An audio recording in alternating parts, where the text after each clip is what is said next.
Hello, everyone, and welcome to today's webinar. I'm thrilled to have you, and I'm also thrilled to have our panelists, who I'll give a proper introduction to here shortly, Judy Bodenhamer and Lisa Simon. But as we're getting going, I want to give people about 60 seconds here to get in their proverbial seats here for this conversation. The panelists and I have been talking concerts. So we're curious if you want to drop into the chat your name and the best concert you've ever attended. And I'll ask our panelists to do the same because you had some really great ones. So if our panelists can start it off in the chat there. A little bit of housekeeping. We are recording this and we will make that available to you typically within the next 24 hours, certainly by the end of the week. In addition to that, we have some great questions. We had some earlier conversations around CX for law firms and some of the best practices on that. So I have some things that I really want Judy and Lisa to share, but also this is about you. So what questions do you have? If you have questions, you can put them into either the Q&A tab or the chat. We will be monitoring both of those as we go. So Prince at a small venue is going to be hard to beat as well. Oh, Elton John. I love that. Mine was, I told these ladies, mine was the Zac Brown Band in Lincoln Park in a private show at Lincoln Park Zoo in Chicago. And it was absolutely amazing. So we'll get going here and get things started. I want to start by introducing myself. My name's Gregg. I'm the founder and chief experience officer at ClearlyRated. You may know ClearlyRated for our best of legal programs, but we are the CX platform built specifically for professional service firms.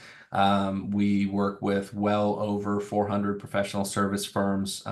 We've been most focused until recently on the accounting and the recruiting space. We're newer to the legal space, but have been working with a number of people, including Lisa, for a number of years in the legal space as well.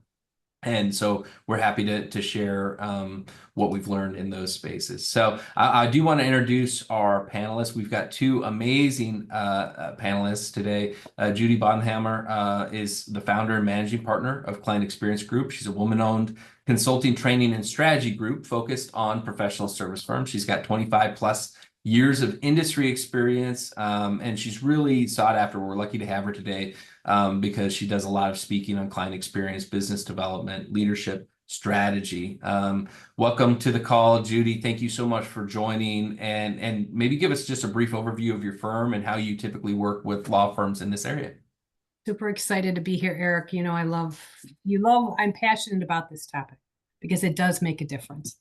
So we have the opportunity, we've been working with professional services, law firms, accounting firms, financial firms for really a long time.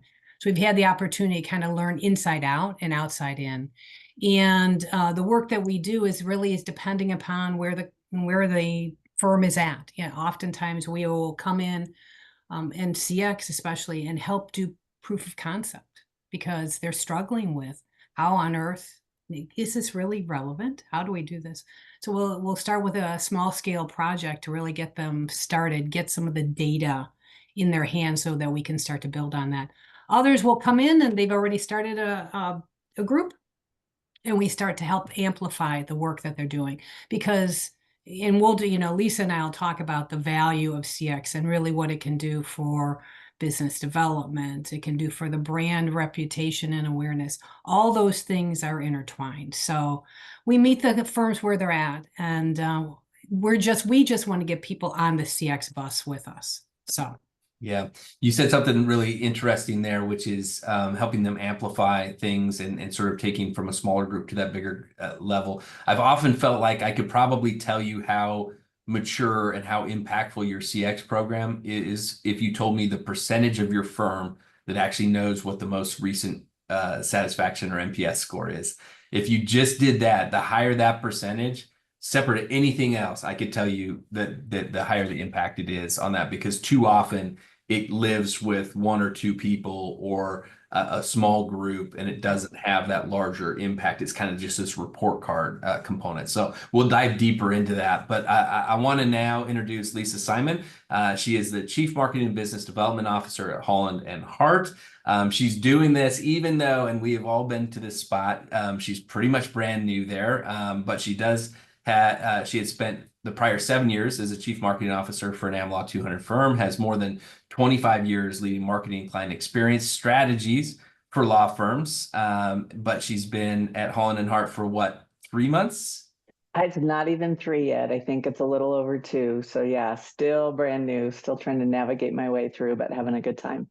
So you can tell that she's passionate about this topic because if she was not, there's no way in those first 90 days we would have gotten her to join for this one. So thanks so much. Talk a little bit about your role at Holland & Hart and sort of how CX impacted your role at your prior firm as well. Sure. So like I said, joined Holland & Hart just a little over 2 months ago. My primary role really is to help ensure that a very, very good marketing and business development department that was here prior to my arrival aligns itself more closely with strategy, and that we're able to really bring that strategy in to the firm through client growth and other client development initiatives. So obviously that's my sweet spot. So I'm really excited to be here. I've had the opportunity and feel really fortunate that I probably started my client service and client experience journey 15 years ago. So again, really fortunate that the firms that I've worked with have embraced this idea, have really grown and learned from this notion of ensuring that the service that we're providing for our clients aligns with what they're looking for, and then really taking that and helping use that to fuel growth. Not only with the existing clients, but using that to replicate things that we're doing to bring on additional clients to the firm. So yeah, passion project for sure. Do you feel like now, as you look at, there's so much more content I've noticed in the legal space around CX, even in the last 2 to 3 years, do you feel like, finally, I'm not having to break new ground on everything. There are other people that are doing this that I can learn from as well? You know what's interesting? Those of us who have been doing it for a long time, I think you hear this mantra a lot, even as long ago as 15 years ago, when I started doing this. The few of us that were doing it would talk to other firms or other lawyers at other firms, and they would say, "Oh yeah, we're doing that too." And what's funny is that now they're still saying that, but a lot of those firms are actually doing it, because if you talk to the clients, they'd say, "I never hear from my firm about this." So it is starting to become table stakes, but I think there's still a lot of room for improvement in the firms that are doing it, and obviously opportunities for those that aren't. Yeah, the vast majority of firms that we're onboarding right now onto our platform, law firms that are working with us on this, we're not replacing somebody else. It's brand new. So it's sort of what we're seeing a lot of is people that have been doing the interview portion of client experience for a number of years, and now they're recognizing that they need to go deeper than their top 30 accounts, or they need to really get some structure and some formality to it. Yep. So let's give a little bit of a background here on CX and sort of how we look at this. So this is admittedly my favorite version from about 4 or 5 definitions that you can find in different sites online. But CX is really the perception of your clients and after an individual interaction or cumulatively through their unique client journey. I think that's the important piece of this, right? It can be impacted by everything from your people to your process, to your technology, to your expectations, your marketing. All of this influences that. I talk to people about CX and I say, look, at every single touch point when you're in the room or not in the room is either building that client experience or it's eroding that client experience. And so you need to look at each and every single touch point and how it's hopefully building this cohesive message about consistently remarkable service, which is really ultimately the goal. And that gets us to CXM. So the management of the client experience. And it's the process of measuring, analyzing, improving the experience you provide to clients with the goal of leveraging the right people, the right process, visibility, which I was talking about earlier, and accountability to orchestrate that consistently remarkable experience for clients. And that's really kind of how we view that goal and the role that we play within that piece of it. There's a handful of different ways that you can really measure satisfaction. What I'll tell you, they're, in my experience in professional services, they're all extremely highly correlated. We utilize Net Promoter Score, which is how likely are you to recommend the firm to a friend or colleague on a 0 to 10 scale. 9s and 10s are promoters. 7s and 8s are what's called passives, and 6 and lower is detractors. It is, and Net Promoter Score then is simply the percentage of promoters minus the percentage of detractors. So the score, simple math, I promise is only math in the conversation today. You can have a score of 100%, which is everybody loves you, all promoters, no detractors, or negative 100%, which is everybody hates you and nobody likes you, which is all detractors and no promoters. So it can go from negative 100 to positive 100. Both of those never happen. Typically what you'll find is a score is, in the 30s is good, 50 or above is considered excellent, 70 or above is considered world class. So that's kind of the way that we go. This is the methodology that we utilize. It's been around for 25 years now, I believe, developed by a former Bain consultant, Frederick Reichheld, and it is probably the most common metric used of the three, especially in professional services. We like it because professional services are driven by referrals. So the willingness to recommend takes in sort of the satisfaction with the service, but it also gets at sort of the depth of the relationship in a way that the other two metrics, in our opinion, do not. But what I will tell you is that the choice of metric is far less important than things like how you use the data, how you impact it, how widespread it is across the firm. Those things are really what's going to drive it, even more so than which metric you pick as a part of that.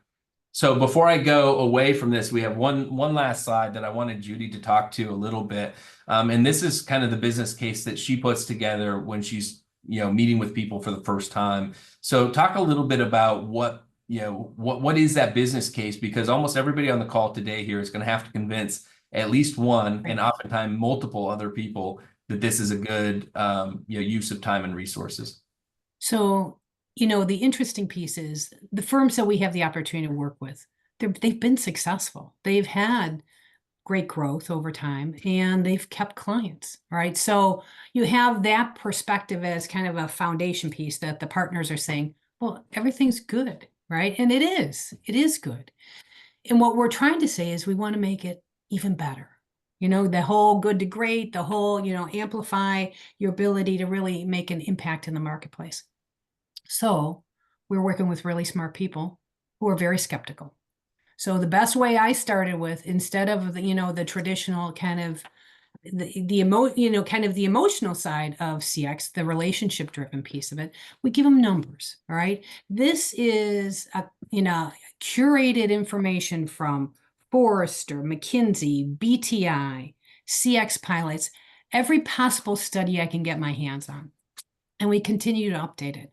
So we sit down with the management committee, or if they've designated a partner in charge of CX in collaboration with the CMO or the leaders of the marketing endeavors. And we say, let's look at really what are the impacts, all right? We know the retention rate goes up. Stats show 5 to 10%. They're more likely to stay with you, all right? Referral rate, this is a place they love to hear. You create this excellent client experience, and you just talked about it, Eric. Our clients are going to be more inclined to recommend you to the tune of 10 or 20%. That is huge impact, right? They're not big fans of business development. If you improve the client experience, who they love to take care of the clients, and this helps with referrals, that's a golden number for them, right? Yeah. Client sat scores there usually so, but statistics show, and Eric and Lisa, you can both talk about this too, is client satisfaction scores go up. Here's another place that they love, which is revenue, right? This is where clients are, especially in the world now, where we have raised rates pretty consistently over the last couple of years. Clients that are delighted are willing to pay more. So that is music to our attorneys' ears, right? Then over here in another area in the top right, and I'll just kind of go through this, you can see the rest, but the employee satisfaction and retention. And we're going to talk a little bit about this. Having a really solid CX program and CX initiative and CX philosophy and culture within your organization is a tremendous way of engaging your employees and keeping your young talent. They need this. And this shows, and it really does, it shows the employee satisfaction and the retention rate goes up to about 10%. Yeah. So, and that's another really, you know, we're all struggling with that in firms, right? Is making sure that we're keeping our most talented people, giving our young partners, our associates, a roadmap on a client experience journey that they can learn and grow with their clients. That's amazing for them. Yeah, I could not agree more. And what's interesting is when you look, you know, with the data geeks like myself, what oftentimes you'll see in models is how employee satisfaction drives client satisfaction. But what most, and that's true, but what most people miss is the part that you're talking about as well, which is like, Lisa, if I were to offer you two positions as an attorney working in a law firm, and one of them, you have 10 clients that are mostly upset with you, and the other one, you have 10 clients that love you. Everything else is the same. Which of the two are you going to take, right? Which of the two is going to make you happier at work?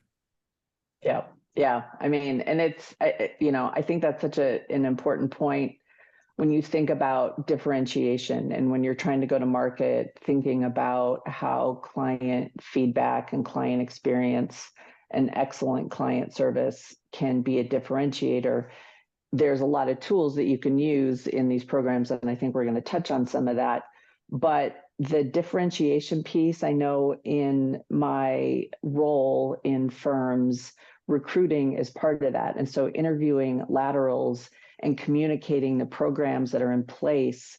And, you know, just like you said, Eric, if you have a choice between picking these two, you're going to want to pick the one that has a clear program in place to enhance and ensure good client service. Yeah, and you know, I'll actually put a wager out there to everybody on the call today. If you can go to a top 200 firm that on their website does not say at some point how much they care about the client experience and how focused they are on creating value for their clients, I will send you a Starbucks gift card for $25. But you've got to find it and send it to me because I don't think it exists. It certainly doesn't exist very often. So everybody says that they're great at client service, but nobody can really prove it. And I think that that's part of it is proving it internally, which gives a lot more confidence when you're asking for those additional rates. If you know that you're driving, you know, really high value, but it also is helpful in the prospecting side of it. And Lisa, you talked about that a little bit too. People kind of think about it only as in terms of how to keep the clients that they have. But if you do it well, it also helps you keep your key employees, and it also helps you gain new opportunities in the market. I want to, Lisa, stay with you a little bit on this. You've launched this now at multiple firms. You've overcome barriers. You were doing it when very few people were doing it. So, and as I've been told, you know, every partner at a law firm wants to be the second person to do something brand new. So how did you sell this? How did you get people on board? A little bit of it is just that, is trying to get lawyers and firms to understand that, you know, if we're not talking to our clients, somebody else is. So I think that's a really key component. You know, I'd love to say that I was very influential in getting this, you know, through all of the firms where I've worked. But the reality is, I've been fortunate that in those firms, this is always viewed as a business imperative. And I think that's really important. If this is viewed as a marketing initiative only, you're going to have a hard time getting the scale that I think is really important to start to create the change that you're looking for. And so, you know, a lot of times starting small is the best way to get something done. Get adopters early, let them be your evangelists, let that spread throughout the firm. I think the other really important piece is ensuring that you're communicating the results and aggregating that information often and as widespread as you can. Going back to this idea of it being a business imperative, everybody has an impact on client service. And so I think the more that you can communicate that this isn't just always the people who touch those clients the most, that everybody within the firm has an impact on client service, that can also help ensure that it's a firm-wide program. And so, starting small, getting early adopters, letting them be your evangelists, I think are some of the keys to ensuring that this is truly a strategic initiative. Yeah, I like that. And I think that you're exactly right. If it's viewed as one time a year, check a box, marketing does this, you'll get a score, but you won't get much else, right? You won't get the insights. You won't drive client-specific level insights. It might get some firm-wide things, but you really have to drive this deeper. We actually already have our first question in the Q&A tab, which is, what do you recommend a typical cadence for an online-based survey? Lisa, maybe you start with that. What have you guys done? We see people doing relationship surveys. We see people doing matter-specific surveys or new client onboarding surveys. We're seeing more of the journey-based as we're going, but talk a little bit about what you all have done and sort of why. Yeah, so to get started, and again, every one of these takes on a life of its own, but in my experience, we've started with basically an annual survey that goes out to as broad a swath of clients as you can. Eric, because we worked together on these. We started with a small group the first time and then continued to increase that just to get people used to the idea. So again, it's that notion of starting small. My goal, and certainly I'll be bringing that goal here to Holland Hart, is to do it on a more routine basis, and also to try and capture, as you talked about, Eric, trying to capture some of that sentiment throughout the client journey. So whether, as we all know, matters can extend for years or they can be fairly short in duration. So whether that's an end of matter survey, whether that's a mid-matter survey, trying to do that at different cadences, depending upon the matter, depending upon the practice, is a huge goal of mine, because things change. Client experience changes throughout the course of a matter, depending upon the relationship partner, depending upon the people that they're working with. As we know, litigation has lots of highs and lows in terms of wins and losses along that journey. So I would answer that there's probably not a right way or a wrong way. Just do it. Yep. It's please do it. Right. And Lisa, I would agree. I think where I'm seeing clients they start with, oftentimes we start with a practice group, right?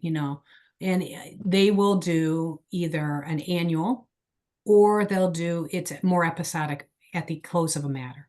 Litigation, family law, trusts and estates, right? Those are a little bit more, I don't want to say transactional, because nothing is transactional in law, but there's a beginning and an end. Yep. And the timing and giving feedback on a regular basis, I think, can be very helpful and mindful for the attorneys. The other piece of it is, you've got that halo or hell effect, right? How long has it been? Do I have a perception of this? How I was treated during this process? Does it get better or worse over time? So as close as you can to the event is very helpful. Onboarding is another place where people are, some of the firms that we're working with they're really starting there too, is because that's a place that we bobble a lot. Yep. We don't mean, and we are taking work, and that client is very frequently coming from another firm. So this is a really important experience. This sets the tone for the relationship with the firm going forward. So making sure that you have a really, excellent onboarding experience and are checking in on that is really helpful. So. Yeah, I think that's right. The other place where we see it is around M&A. Yeah. So, that's a natural place. Basically, any natural place where somebody is really putting extra scrutiny on that relationship. So, partner retirement, change in key contacts, things like that will trigger that. Now, most people aren't there yet, but the people we're talking to are very much where you're at, Lisa, in terms of, hey, we want to evolve to this. We know there are some important journeys, some important milestones that we want to maybe serve up a little bit slightly different feedback instrument there. And so we're doing a lot of journey-based movement now, that in a way that we weren't even a couple years ago. Eric, can I just add on about that succession piece? Because the succession piece is quickly becoming something really important. One interesting factor that's happening in Ohio is the Supreme Court of Ohio has recently legislated or come out with a ruling that says in January of 2025, law firms have to declare the succession plan. Okay, so that's everyone's kind of taking a gulp on that, right? Because partners don't like to ask each other that question. When are you, how is this going to go? What are we going to do? So one of the things that we are being proactive about with a couple of our clients is saying, all right, we suspect that this person's on the glide path. Let's start doing some client experience interviewing and surveying to understand, because whenever there's succession, it's a transition of talent and trust, right? So we have to figure out not only, how are we doing, but it's an opportunity for us to improve how we've been serving our clients and making sure that they are in alignment with what we're going to do on succession too. Because they've said to me, and when I've done some of the interviews, hey, I'm not interested in the people that you want to bring on my team as my client team anymore. You don't have the talent that I'm looking for. Yeah. You better, you kind of better get your act together. So it's been an interesting experience when you start to add layering succession, because it's its own beast when it comes to the law firm. Yeah. Well, absolutely. and just to touch on that too, I think one of the great things about getting client feedback in any form, whether it's in-person surveys, whether it's doing this electronically in whatever manner that you're doing it, you're also, in addition to getting the succession information, you're getting the answer to who they think that successor should be in that relationship. And so, there's so much rich data that comes from all sorts of different surveys and different client feedback interviews. But that one in particular, because, you can talk all day about who the right person is to bring that in, but let's ask the client and see what they think about who that relationship person should be.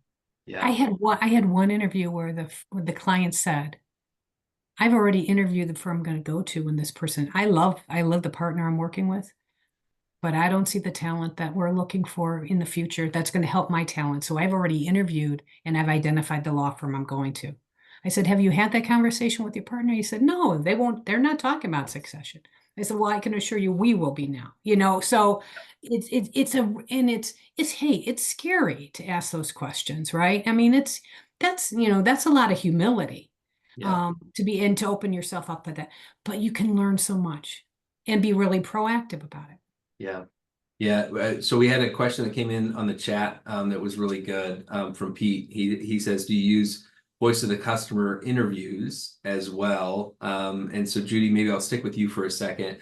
How do you recommend, this is one way to listen, right? An online survey, automated survey program, either annually or sort of matter specific is one way to quote unquote listen to clients. How else do you recommend people engage with that voice of the customer? So the voice of the client interview work that we've done is sometimes the firms, that's the only way they're going to start, is they want to have a dialogue, right? They want to have somebody that's going to have context and a conversation to give some interesting feedback, to affirm what they know and to learn a few things that perhaps they don't. Then with the firms that are already starting to do some data gather, some of the data research that they've done, the surveys they've done, is we use the survey in the middle section a lot, in the passives, because we're trying to pull them over the top. We've got a process for the people that are, they're detractors. What are we going to do? How are we going to fix this? And how are we going to move forward for this? It's that middle group that oftentimes we forget. You know, the 6, 7s, and they're like, they don't hate us, but we don't have enough time. That's where you can start to get some additional data to try to pull them over the top. What is it they're experiencing? You know, what other professional services organization or trusted advisor do you work with that you love working with, and why? Yeah. So you can start to bring that data in. And from that also, we've been able to start to put together some client panels where we brought in some of the passives and talked to the partners about what their experience has been. So it's been a really, when you couple all of it, when you couple the surveys with the interviews, it can be incredibly powerful. Yeah. And Lisa, I know you're a big believer in what you can learn from some of that qualitative one-on-one. Kind of how do you see the two playing together? So I think each type of client feedback, you're going into it with different objectives. So if you're doing a broad scale electronic survey, at least for me, what we're looking for is just some high level observations on how we're doing overall in terms of service. There's a numeric component to that, which is in this case, the NPS score that you can use. I mean, I've used it before, to use it to tout the client service that the firm has in a large scale to your customers, to the market overall about how you're doing. But then the beauty of that, and the beauty of doing an electronic survey like this, is the data that you get that you can slice and dice and look at and analyze, and in my case, probably overanalyze about all the different things that you can do with that information. You can look at how your service is being delivered by practice. You can look at it by market. You can look at it by client teams. You can look at it in a whole different set of ways to then use that information on how you're going to go to market with those teams, with those practices, to attract the kind of business that you're looking for. As much as I'd love to believe that an electronic survey is going to communicate to a client just how much you care about them, it's not going to communicate that nearly as well as that in-person survey. And in those types of client feedback, you're going to get the kind of information that's going to help you really cement that relationship. It's that notion of, one size fits one. And so you're going to be able to talk to that relationship, that client, that decision maker, and it's usually one at a time, on how to really ensure that that relationship is tight.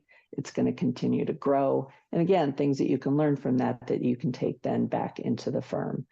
And even, phone surveys is something that we've talked about before, that we've started to discover you can really get very, very good information. So it doesn't necessarily have to be in person. Phone interviews can work often just as well, or interviews like this in a virtual setting. But I think you have to keep in mind, what is it that you're trying to achieve through the different types of client feedback that you're doing. Yeah, I think that the way that I look at it is that they do work really well together. For example, I think that the broader survey, you could just get feedback from so many more people, and you can really tell if something is a small problem or a consistent problem. Whereas when you're doing the interviews, what happens is you have this really rare ability.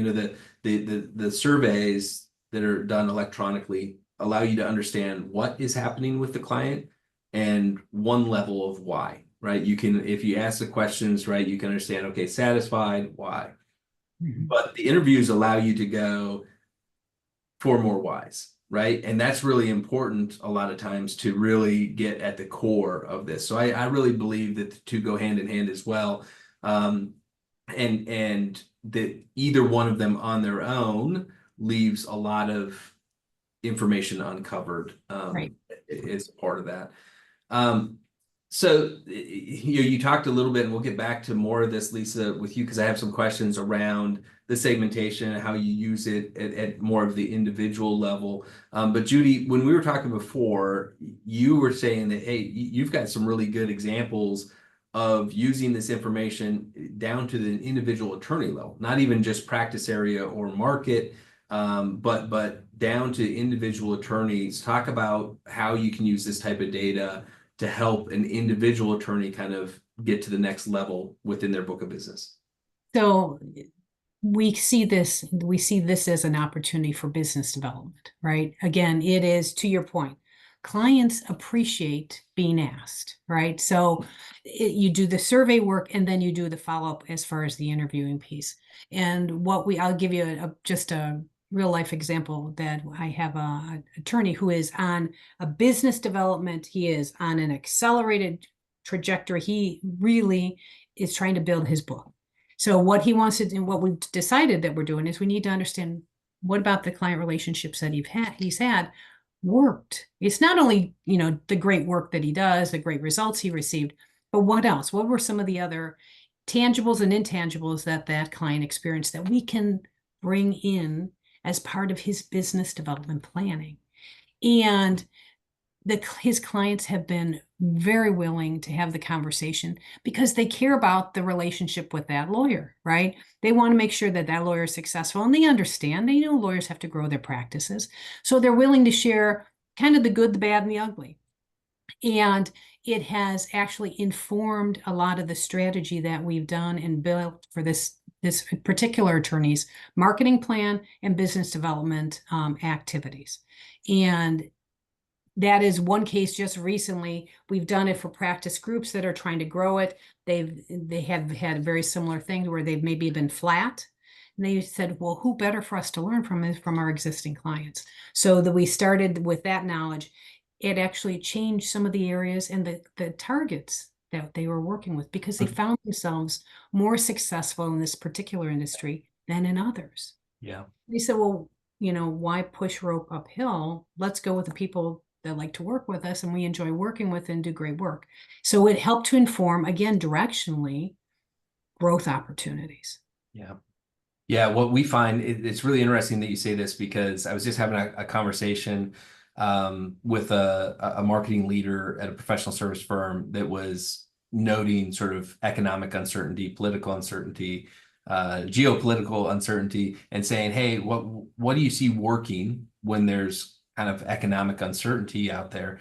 And one of the things that I said to them, and I really believe we've seen it multiple times, is that the natural tendency is to go broader when really what you should be going is more narrow, right? And every firm and every practice area, there are a handful of unique targets where if they define it that way, they should be in every conversation with a customer like that because they do enough in that space that they can add unique value on it. And it used to be the old GE mantra of they were only going to stay in markets where they could be number one or number two. My advice is at the partner level, at the practice area, figure out how you can define that market in a place where you're the top one or two in your area at that particular thing. And it's, likely a type of service, a type of industry, maybe a size of client that is unique on that, where you can really own that. And then go find the other ones that look like that,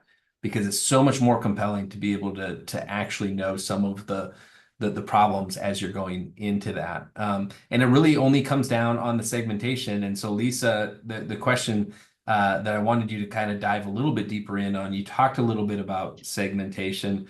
It's one of the biggest things that you have to do because we are, our product is knowledge work and our people. And so it's not going to be the same experience it's going to vary from attorney to attorney and the expectations from client to client. So how do you manage that? How do you build a process of CX excellence when there's so much variability on both sides, really the clients and the attorneys? So I think there's a couple of areas where this really started to show up for us in doing the electronic surveys, and that was, the variation of NPS scores, frankly, by practice. And this gets to this notion of you can get really high level sentiment through the electronic surveys, but it's not until you start to really drill down into the person who's answering that survey, where they sit within an organization, what kind of things are sitting on their desk every day and how that influences their score. And so what we found is that there are certain practices and certain practitioners who scored lower than other practices. And as we started to drill down on the decision makers and the people that were answering those surveys, we started to see some things that were in common. And so that's where I think the practice part is really important. It could vary by IP practice. It could vary by litigation. It could vary by, as you said, M&A.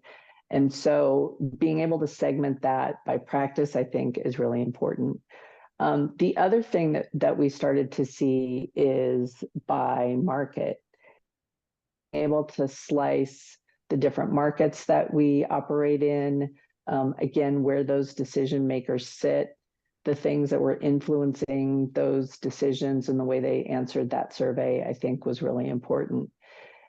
We can get really geeky, and I could spend hours on this talking about the drivers and the different components of those NPS scores that then influence why somebody's answering that question a 9 or a 10 or a 5 or a 6.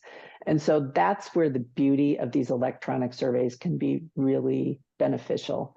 You get the high level sentiment, but then you can really start to drill down and get to some answers that you've been looking for, or create questions that you didn't even know you were searching for answers on. So that ability to segment by practice, by client team, by all of that can be extraordinarily helpful. So you made me think of something that I think the audience would find really interesting, which is all three of us have seen a lot of these programs for law firms. So I'll start, Judy, with you. What are the couple of things that come up the most that erode client satisfaction and loyalty that you see? Are there a couple of common themes that you feel like every law firm that you go to, you find yourself saying over and over again, okay, we have to be better at this. Right. Maybe it's responsiveness, maybe it's the detail orientation, timelines, whatever it is. That's an excellent question. It's been, here's the three. Communications, not necessarily responsiveness, is proactive communications, yes. Right? Where it is, it's like asked and answered kind of thing, right? And that's so much that goes on with lawyers and their clients. Client asks a question, lawyer answers. Not necessarily a proactive, well, what does that mean? Why, what's going on in your organization? Why would you ask it? 2, being a source of new ideas, helping with strategy and those elements that they feel that they're getting from other professional services organizations. Yeah. And then the third is transition. That most recently, there has been a lot of bobbling that's happened with, you didn't communicate with me, this associate left, right? And I had to find out about it when I received, when I sent an email and I received an out of office that says this person is no longer with us, or that your email is being forwarded to so-and-so. Like that is no way to treat a client, right? So, and those are the three that I would say in the last 12 to 18 months continue to come up. Yep. What, Lisa, similar, different, anything you'd add to that? Yeah, same. Communication, which, just like Judy said, has not necessarily anything to do with responsiveness. It has to be with being proactive and managing expectations along the client journey. So not surprising the client. The second one is value. And so ensuring that the time and energy and money, but rarely, if ever, do rates come up in any client surveys. But is this worth my time and my money in working with you specifically? I have a zillion lawyers I could pick from. And then the other one, again, I think this fits in all of those, is do you know my business? Do you understand what it's like to sit in this chair, to deal with the decisions that I have to deal with, to deal with the economic and geopolitical and economic factors that are influencing my role and my business sitting here right now. Do you get that? And if you get that, I'm going to be using you forever. Yeah. It's a business, right? I mean, it is a business, and they want their lawyers to be advisors to their business, not just of a matter. Yeah, exactly. That the biggest things that we see are the proactive, lack of proactive. As an industry, we're much better at answering questions than we are at helping our clients understand the questions they should be asking. That's a big piece of it. And then the only other one that I'd add, because I agree with everything that both of you are saying, the only other one that I would add is getting rid of the black box. We're in an industry, and this goes to the value creation. Like I can't give a good assessment of the value if I don't know what you've actually done for me. And so you really have to, I've got a 9-year-old and an 11-year-old, like they can't just get the right answer. They have to show their work. And it's especially important to show their work if it's not the answer that the teacher was looking for. And so you think about like things that are outside of our control, like we're going to lose some cases. We're going to have some things that we thought we'd be able to get that we weren't able to get through. That's sort of how our industry works. And so in those cases, especially, people are going to want to know that like you did everything that you could, and we still didn't get the outcome that we wanted, or that maybe that we expected, but it wasn't because there was more that could have been done. And so I think those are really key pieces. We've got about 15 minutes left. Just encourage everybody on the call, if you do have questions, go ahead and get those in, and I'll work them into the conversation here. But I want to ask a couple of questions about the how we use this information. And one question I have, I guess, Lisa, for you is, it's easy to focus on the detractors or the people that have had an issue. Talk a little bit about how you use the positive components, both internally and externally. Yeah. So externally, we could spend all sorts of time talking about ethical things and why you can and can't use client testimonials and blah, blah, blah. So we'll pass that up. But I do think that there's a lot of ways that you can use the promoters to promote how your firm is delivering on client service. It's such an easy opportunity to collect those verbal testimonials from clients about how well the firm is doing. Internally, I think that's almost as if not more important, to use that information and to spread the joy that comes from the positive testimonials that you get. And again, I would recommend communicating that across the firm. I think one of the mistakes that I've made, and that I see other firms make in client service, is keeping the channel of positive or negative feedback only within just that small group of people that's servicing the client. And I just think it's a huge misstep.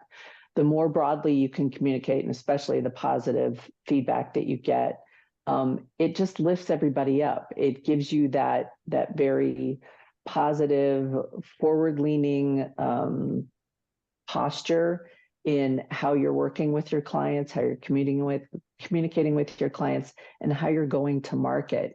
We talked about rates at the beginning of the webinar, and every year I send an email to the timekeepers about, now's the time that we're going to start talking to clients about increases.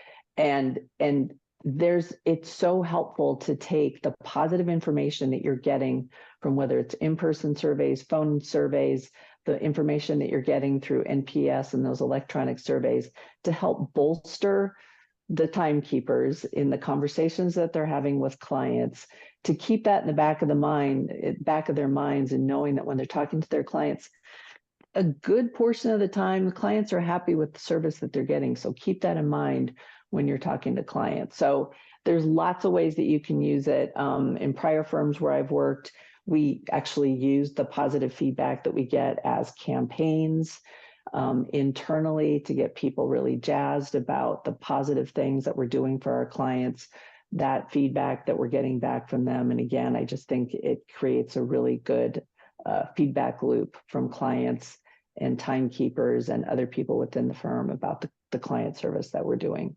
Now, professional service firm client service is not easy. Clients, similarly, I'll send a $25 Starbucks gift card to anybody that can find me an attorney that will say that every client they've had has been reasonable and easy to work with.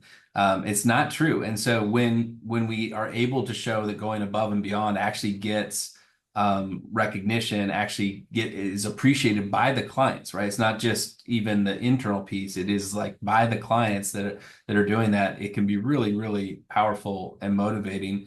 Judy, you see a lot of these. What are mistakes that you see happening? So, I want to add one other component to what Lisa said before I answer that question. And that is taking some of that data and also developing learning and development training programs within the organization, right? We've developed relationship manager training kind of power skills based on the feedback that we've received from surveys and interviews. So it then informs the professional development of these power skills for the attorneys and the other timekeepers. So now ask me that question again. Sorry, I wanted to jump on what you said. Yeah, just some of the more common mistakes that you see law firms make with their CX program. Lisa talked about not getting that information dispersed enough within the firm, especially the positive piece. And we encourage people. It's just like any relationship, right? And that golden ratio of 5 positive to 1 negative. Right. Like your survey program should have at least that same ratio, maybe even 10 to 1. And because if it just gets viewed as taking your medicine, you're gonna have people that are Who wants it, right? Not engaged with it, right? And there's a lot of positive to share there. Right. There's no joy in that, right? No. I think the other piece of it is the one and done syndrome where we did it, check the box. Okay. That was painful. I'm done, right? So, or it affirmed that we're already doing well, right? We're okay. We're in the 50, 60 range. We're all right. We're just going to not do this again. So I've seen that happen, unfortunately, more times than I prefer, because it is again, cultural changing, right? You're trying to imbue in an organization of individualists, right? This perspective that it's not just your opinion, it's the client's opinion that's going to start to impact how you're going to practice law, right? And how you're going to interact with clients. So I think that is the number one. The other piece is that it sits only with marketing or the business development people. That's another mistake that we say. Though those people that are working their brains out, your marketing team and your business development team, right? They already have 2.5 jobs each, right? If it is up to them, it's just not going to get as much of a priority when you've got RFPs coming in, you've got new websites, all these other things that are competing for their time and attention. If it is only with those people, it just won't blossom the way that it could and should. You need one thing that we always bring to the table is that you create this group of CX champions. And very frequently, how I found it successful with our clients is we have young partners, senior associates, and a couple of the relationship partners in there, but it is the next generation that is leading this. If it is a management committee, you need management committee, you need the endorsement from leaders, 100%. It won't happen if it doesn't happen. But if it sits with them only, it's not gonna take hold in the culture as like it would with the CX champions, which are your next generation leaders. Yeah. From my perspective. I fully agree. Ron had a really interesting question. He put into the chat, he said, over the last few months, there's been several conversations with GCs and other in-house counsel. He said, surprisingly, there appears to be a common thread. Clients are not seeing and receiving the high quality legal services they expect, even from notable and well-respected law firms. How might you leverage this discussion to build a strong client or law firm partnership? I think that I'm assuming, Ron, in this case, that you're talking to prospects, right? And I think the mere fact that you're getting those conversations says that they're not thrilled, because there's a very difference, and I talk about this as a difference between loyalty and satisfaction. Satisfied means that I'm going to take that call. Loyal means I'm not going to take that call because I would never consider going anywhere but with the attorney I'm with right now and the firm that I'm with right now. And so I do think that those are interesting opportunities. One thing I will say, and then I'd love to get Judy and Lisa's take on this. We are seeing in sort of the work that we do around B2B buying and specifically professional services buying, we are seeing a very common trend where you need to not only be perceived as an upgrade, but also a very low risk upgrade. And so, whereas in the past, we've maybe tried to say, okay, our firm's the best fit for this, or this attorney would be the best fit for this matter that you're considering, prospect.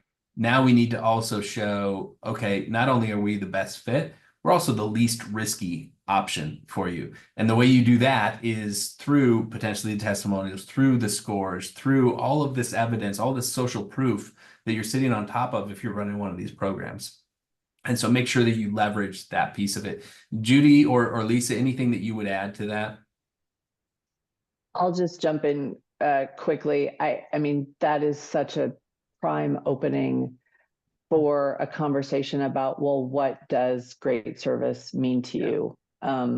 Because it means different things to different people. And I think it's such a great opportunity, whether that's within the scope of a sales conversation, as you alluded to, Eric. That might be what that conversation was, Ron, that you're referring to, or it could be with an existing client. And what an amazing opportunity to explore that comment even further to get to the crux it is that specific buyer is talking about. Because again, I think one of the themes that we see is this means different things to different people.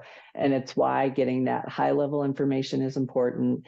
It's helpful to aggregate the drivers that influence that score. But in the end, you've still got to take that and you've got to have those individual conversations to find out what good client service means.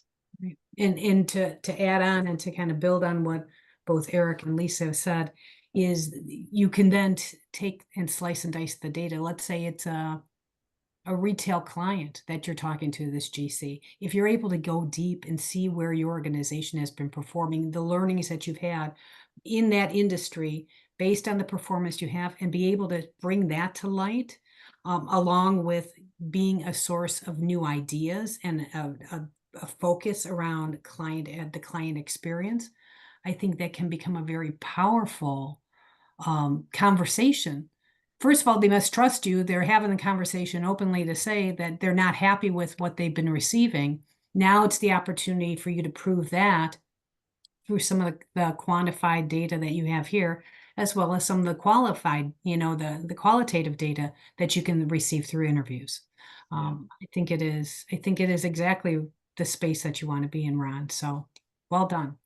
Bonnie had a question, and then I want to quickly give you each about 30 seconds to share one key takeaway that you hope everybody has with this, and then we'll wrap this up. Bonnie asks, how do you ensure the effectiveness of getting clients to actually complete an NPS survey? What would you consider a good percentage of completion? What I would say is that you should be striving for over 20%.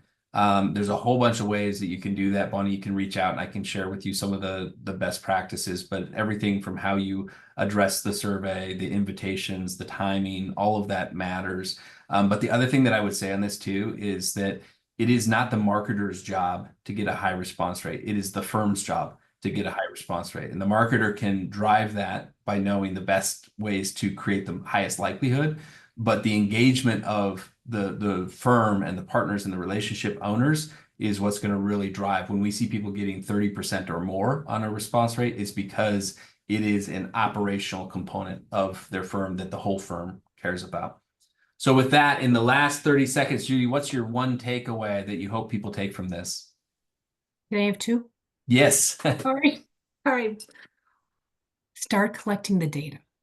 Yeah. Get get some data driven. It's not just perception, it's data. It's facts that you can share with the partners, you can share with the organization, you can inform people about the, kind of what your clients are saying about you. 1, 2, empower and train your employees on what CX really means.